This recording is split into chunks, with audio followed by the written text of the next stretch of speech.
Hi, I'm Vicki, Senior Quality Assurance Specialist here at RAL Space.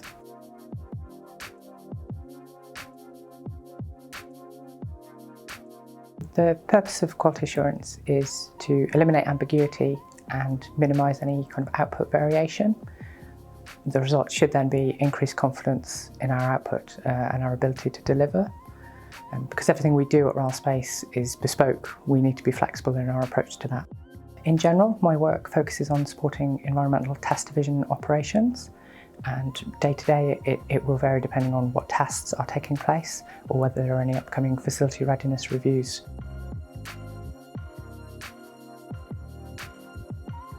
It is a review of the facility, absolutely everything about it, whether it's the risk management that goes into it, the operational procedures that are in place, absolutely everything that will govern it, and essentially it's a review of our ability to deliver for the customer and meet their requirements. It's very in-depth and it's subject to a lot of scrutiny. QA will have one eye on it from the moment a test is scheduled, but it becomes increasingly important for everybody as that test date approaches. On that note, I must give a lot of credit to the test engineers. Although responsibility for FRR rests with QA, the test engineers, and particularly Liam from TVT and Ashir from EM, do an awful lot of the groundwork in preparing for it, and that makes things run so much more efficiently.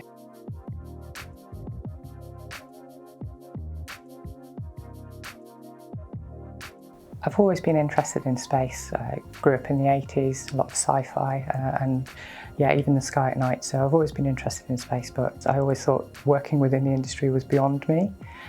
When I left the military, I joined the private sector. I disavowed a round of redundancies, and I thought, whilst I have some breathing space, I'll take a shot and see what I can do. And as I looked into the role, I realised that an awful lot of my skill set and my experience was transferable, and fortunately the interview panel agreed.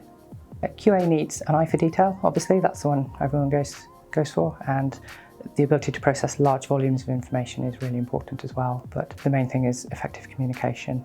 QA straddles that boundary between the technical and the administrative, and very often you need a different form of communication to translate between the two.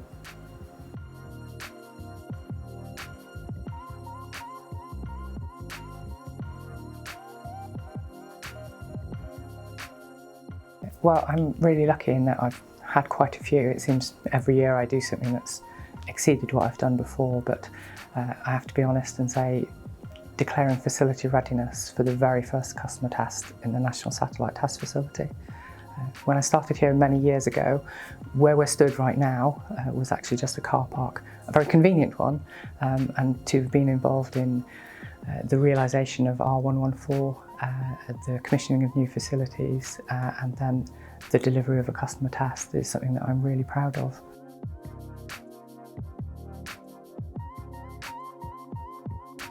People is the main thing that springs to mind. There's a really good collaborative approach. Everybody's very keen to help out wherever they can and to contribute to whatever you're doing, and that's a really great working environment to be in. There's also a very good approach to work-life balance, so we've got flexible working and sometimes working from home, which really helps get the best out of people.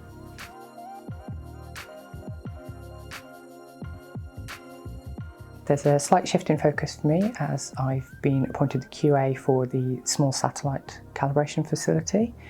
It's been created with the National Physical Laboratory, and it's a definite shift in tone for me. The move towards instrument calibration rather than providing an environment for functional testing is very new to me, but I'm excited about it and I'm really looking forward to being involved.